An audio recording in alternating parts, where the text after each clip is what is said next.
By 1997, WWE had started making changes to its product.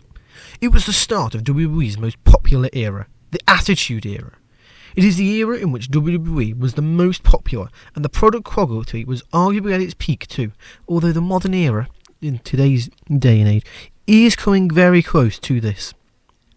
WWE had a huge roster during the time, with many popular stars who were loved by the fans. However, there were also many wrestlers who were quite unlikable.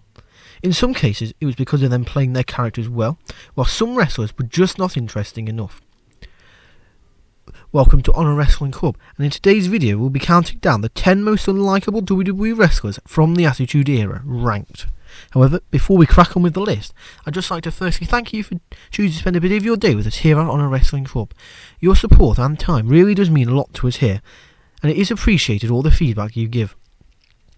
And I'd just like to take a moment to ask you to consider giving us a subscribe and click on the notification bell to make sure you never miss out on any of the fun content we do here at Honor Wrestling Club. Now, let's kick off the list proper with number 10, Shawn Michaels. Even though Shawn Michaels was forced to retire during the Attitude Era, he still had a lot of impact in the little time he was active. In fact, Michaels and Triple H were among the first wrestlers to start doing edgy stuff and can be considered amongst the pioneers of the Attitude Era. I mean, if you ask them, they invented the Attitude Era. His controversial WWE Championship victory at Survivor Series 1997 was during the Attitude Era and made him an extremely unlikable figure. After his retirement, he made many non-wrestling appearances and even turned babyface. At number 9, we have the Oddities. The Oddities were perhaps the worst faction of the Attitude Era, and their matches would always feel like a waste of time. Factions were a trend in WWE during the Attitude Era, and you could tell Triple H has taken over creative, can't you, with the return of factions. As during the Attitude Era, we saw a bunch of factions. Some factions were pretty cool, DX, the Corporate Ministry, Ministry of Darkness. Most of them, though, were pretty bad, with the Oddities arguably being the worst of the lot. It was a faction full of weird wrestlers introduced in 1998 by the Jackal, with members being Golga, Luna Vachon, Kurrgan and Giant Silver. The faction was boring from the beginning, and their matches were always bad, because none of them, other than Golga, knew how to wrestle. But Golga was under a gimp mask and had a fetish for Cartman from South Park, so he's never going to make the main event, is he? It was clear that the faction would go nowhere, and the faction was thus disbanded in 1999, and all the members were soon gone from WWE. In number 8, we have Jeff Jarrett. Jarrett was great at being an annoying heel, and he did his job perfectly. Jeff Jarrett never had the potential of being a main eventer, but he was a pretty good mid-carder. He played the role of annoying heel pretty well during his time in WWE. After briefly working for WCW, Jarrett returned to WWE in late 1997, just in time for the Attitude Era to launch. Jarrett had a solid run in WWE after that, as he perfectly fit the Attitude Era. He won the Intercontinental title 3 times during the era, and was a good champion. Jarrett's WWE run ended in 1999 in controversial circumstances after he allegedly held the company hostage for $300,000 to lose the Intercontinental Championship to China at the No Mercy event due to being out of contract. At number 7, we have Kurrgan. Kurrgan was just a big man with no wrestling skills at all. He had multiple gimmicks and all of them failed. Kurrgan is somewhat of a forgotten wrestler from the Attitude Era, and rightfully so. He arrived in the WWE in 1997 as a member of the faction The Truth Commission. The faction would disband in early 1998, after which Kurrgan went solo with the Jackal as his manager. While Kurrgan had a pretty good look, he had no skills to make his character interesting.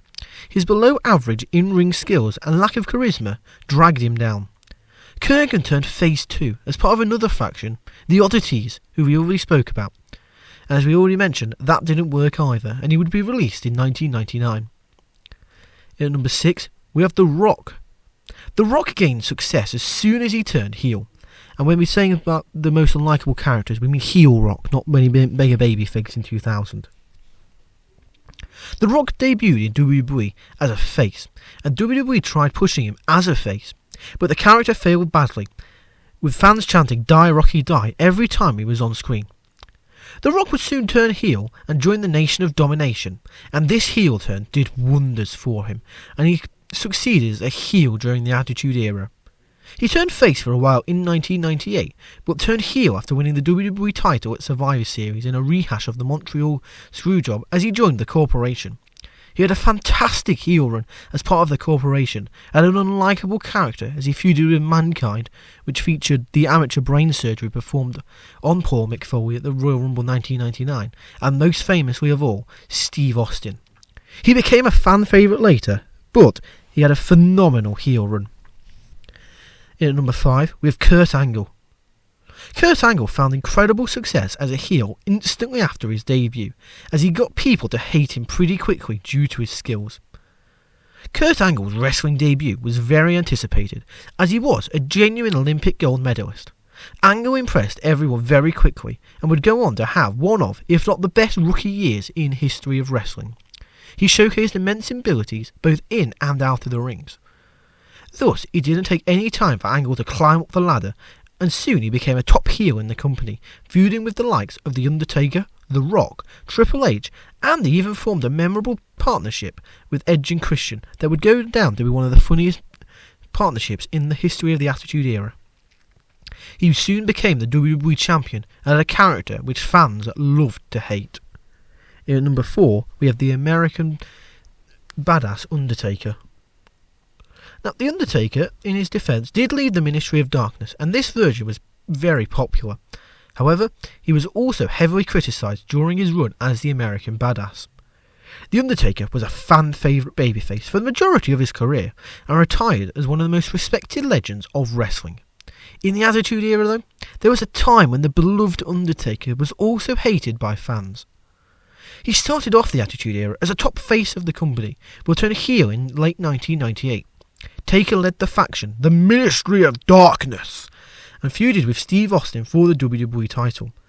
It was not just the crowd who hated him though, as he was criticised heavily by the IWC for his in-ring work when he introduced the American Badass gimmick, even being voted the most overrated wrestler in the Wrestling Observer in the year 2000.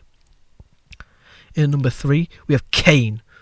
Now, Kane instilled fear in everyone's minds whenever he appeared, and his heel monster gimmick was terrifying.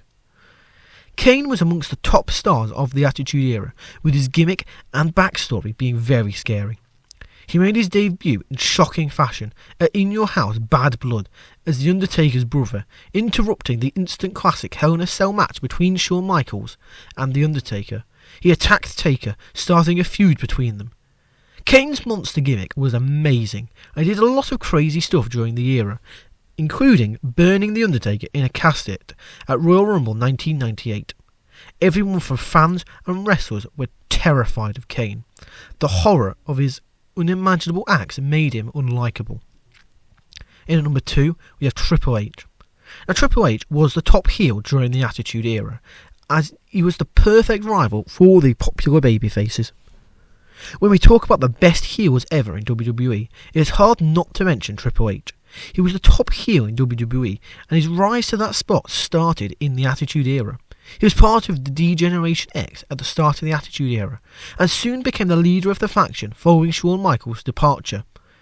He didn't look back after that, and had a stellar heel run, winning the WWE title multiple times, as he feuded with top babyfaces like The Rock and Steve Austin. His relationship with the boss's daughter, Stephanie McMahon, made him even more of a villain. And number 1, we have Vince McMahon's heel character, who coincided with the start of the Attitude Era. He was unlikable from the beginning. Vince McMahon is currently being hated by fans due to the revelations of his real-life acts, and this is all very fair. However, he was actually unlikable since a very long time ago, dating back to the Attitude Era. The start of his evil Mr. McMahon character was at Survivor Series 1997, after he screwed Bret Hart out of the WWE title for Super Realsies in Montreal, Bret's hometown. The screwjob turned all fans against McMahon, and he took advantage of it by becoming an evil authority figure on screen.